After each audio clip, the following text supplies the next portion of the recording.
I'm now with Tony Claydon in the Pride of the Paddock area of Race Retro 2020. Good afternoon, Tony, and welcome to Race Retro 2020. It's terrific. It's really packed out with people. It's really nice.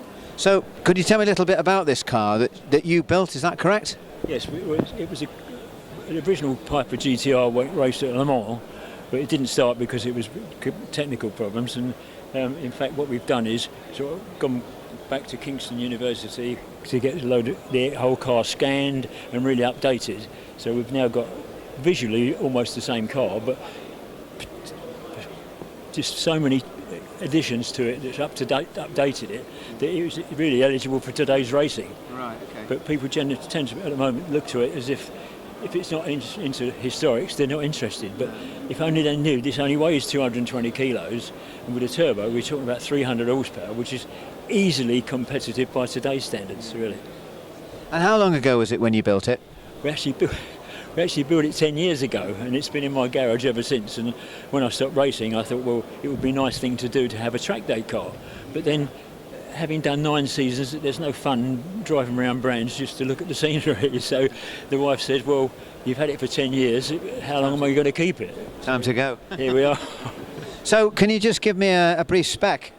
Yeah, at the moment it's actually a transverse engine and gearbox, which is not normal, but we've made the thing as light as possible. With the aerodynamics, we've now got the radiators in a much better position. We've got a fuel tank in a much better position. The whole thing, even opening the doors properly. I mean, one time I remember at Snetterton, I mean, in the original car, this door used to open occasionally, which is a bit disconcerting when you're doing 8,000 revs. You know. So, but generally, the old impression is it's still the most slippery car I think I've seen probably ever, I think, because it's how low it is. Yes. And it's a doddle to drive. I mean, it just is. So it's a pleasure to drive then? Absolutely. Once you're in there, it looks very cramped, but the seats are nice. Once you're sat there, it's quiet. The steering here, the gear lever there, away you go. So what about the actual handling of it though? Well, we've done a lot of testing at the airfields and things. We haven't done any racing with it, but we've now got it set up to really nice and optimum, really. I mean, inevitably you start putting bigger tyres on, bigger engines in, you're going to go up to sort it a bit more. But generally at the moment it's nice and easy to handle, which is what you need to start with, really. Yeah, for somebody starting, yeah. Yeah, or even someone who's done it already. If they're clued up already, they're halfway there. Yeah.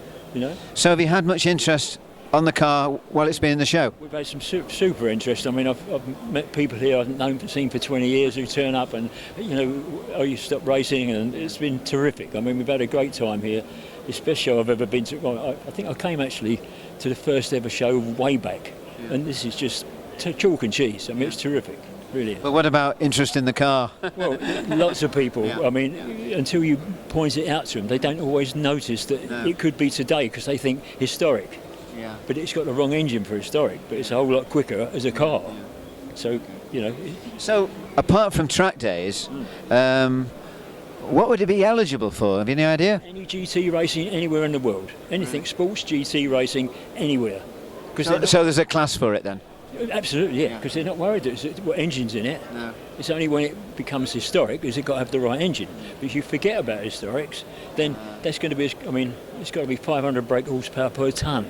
And that is quick by anybody's standards, even today. Well, that's good. Well, thank you very much for the interview, and I hope you sell the car, and I'd like to see it on the track, Me too. race properly, you know. Absolutely, absolutely. Can't wait. Thanks very much for the interview. Thanks. Thank you.